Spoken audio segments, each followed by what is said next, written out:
Yo, what's up? Welcome back to the Haunted Basement Studio. I'm your host, Triple B, and in this hardcore movie review, I am going to talk A Nightmare on Elm Street from 1984. I'm just going to give you the plot, some of the scenes break down, and tell you what I think about this classic slasher, Freddy Krueger. A teenager named Tina Gray awakens from a terrifying nightmare in which she was attacked by a disfigured man wearing a glove with fixed blades on it. He attacks her in a boiler room. But as she wakes up from her nightmare, her mother points out four mysterious slashes on her nightgown. The following morning, Tina's best friend Nancy Thompson and Nancy's boyfriend Glenn console her, revealing that they each also had nightmares the previous night. Later that night, they stay at Tina's house because Tina's mother goes out of town, where Nancy also confessed to having a nightmare about a disfigured man. Tina's boyfriend Rob Lane interrupts their sleepover. And then when Tina falls asleep that night, she starts having dreams about Freddy. And this disfigured, burnt man is chasing her. Rod is awakened by Tina's thrashing on the bed and climbing on the wall, and then she's on the ceiling being dragged. Then she is fatally stabbed by an unseen force, forcing him to flee into the night. As the next day, Nancy and Glenn awaken to find Tina's bloody dead body. The next day, Nancy's father, who is a policeman, Don Thompson, he arrests Rod despite his pleas of innocence. He is arrested at school. Nancy now is falling asleep in class. She sees Tina's dead body in a body bag walking in the halls. And as she gets up, she sees the disfigured man. And now he is chasing her into the boiler room. And he has her cornered. And then she deliberately burns her arm on the pipe. And the burn startles her awake. And now she's in class. And then she looks down at her arm. And there's a burn mark on it. Nancy now visits Rod in the police station, where he describes to her Tina's death, along with his own recent nightmares of the same man that was stalking her is stalking him now in his dreams, leaving Nancy to believe that the burnt man killed Tina. Now at home, Nancy is in the bathtub and she's falling asleep. Her legs are wide open, and between them comes four knives and connected to a glove. And as he pulls her down, Nancy nearly drowns in the bathtub, but her mom comes and gets her. Nancy now relies on caffeine to stay awake, and she invites Glenn over to watch her as she sleeps. And in her dreams, Nancy is seeing the man preparing to kill Rod in his jail cell. But then he turns his attention towards Nancy, and then she runs away. But she wakes up when her alarm goes off. She's like, "What the fuck, Glenn? You were supposed to wake me up." The man now kills Rod by wrapping bed sheets around his neck, staging it as a suicide by hanging. Later on, at Rod's funeral, Nancy's parents become worried when they discovered what she described in her dreams.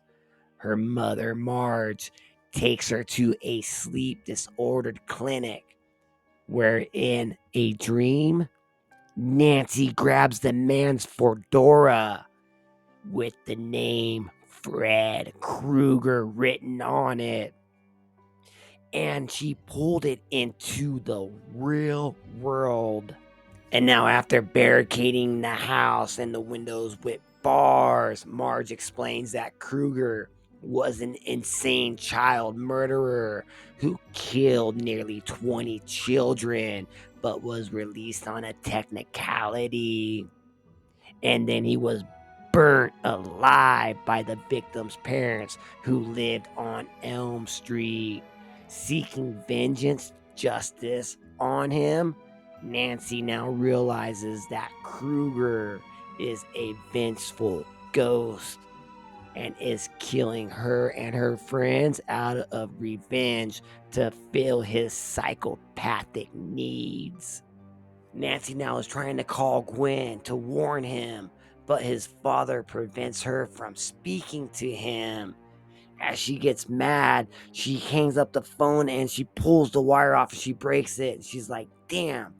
And she wraps the wire around the phone and she's like, how is Gwen supposed to get a hold of me now if he needs to call me? And then she walks away and then the phone rings. She turns around, the phone is still off the line with it wrapped around. It's ringing. She walks over to it and she picks it up. And she says, hello? I'm your boyfriend now. And Freddy's mouth starts kissing her with a tongue. Now Nancy runs downstairs to the front door, but it is locked with 2 deadbolts. And Mother Marge is saying, locked, locked, everywhere locked. If it kills me tonight, you will definitely get some sleep. And she yells, Gwen! And Gwen is in his room and he's falling asleep with a small TV on his lap and headphones on. And all of a sudden, his bed opens up and he falls right through it. And then blood squirts out of that hole all the way up to the ceiling, and this keeps on squirting up like a geyser with it dripping down. His mother walks in and says, Gwen, are you okay? And it is raining blood on her. And now later that night, Nancy puts Marge to sleep and then asks Dawn, who's across the street investigating Glenn's death, to come into the house in 20 minutes. And then Nancy rigs all these booby traps around the house. And she goes to sleep and she grabs Krueger out of her dream and pulls him into the real world. And now with the booby traps affecting Krueger enough, Nancy can now light him on fire and then lock him into the basement. Nancy rushes to the door for help, where the police arrive to find that Krueger has escaped from the basement. Nancy and Dawn now go upstairs to find that the burning Krueger is smothering Marge in her bedroom. After Dawn extinguishes the fire, Krueger and Marge vanish into the bed. When Dawn leaves the room, Krueger rises from the bed out of it, and he's behind Nancy and he's looking at her. Realizing that Krueger is filled by his victim's fear, she calmly turns her back to him and says, I know the trick now. I know that I am not afraid of you. You are just a dream. And she reaches her hand to the door and turns it, and Krueger evaporates right behind her as he lures at her. The next day, Nancy walks outside to a bright but foggy morning. Her mother is right beside her, and she says, oh my God, I hardly even remember last night.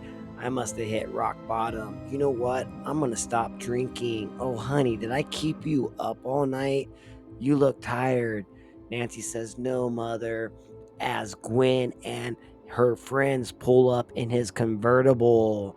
She goes into the car with Rod and Tina and Gwen, and then all of a sudden the convertible top slams down with the color of Freddy's sweater.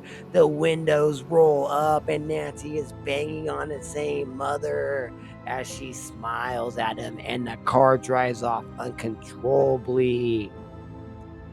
Mother is waving as Freddy arms breaks through the front window door and pulls her through. Cut credit scene. All right, what a hell of a movie that was. Nightmare on Elm Street, the original from 1984 with Heather Langenkamp. Johnny Depp, directed by Wes Craven. Man, such an awesome movie.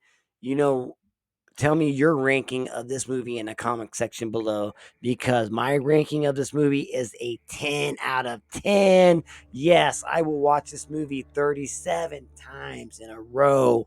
You know what I'm saying, Dante.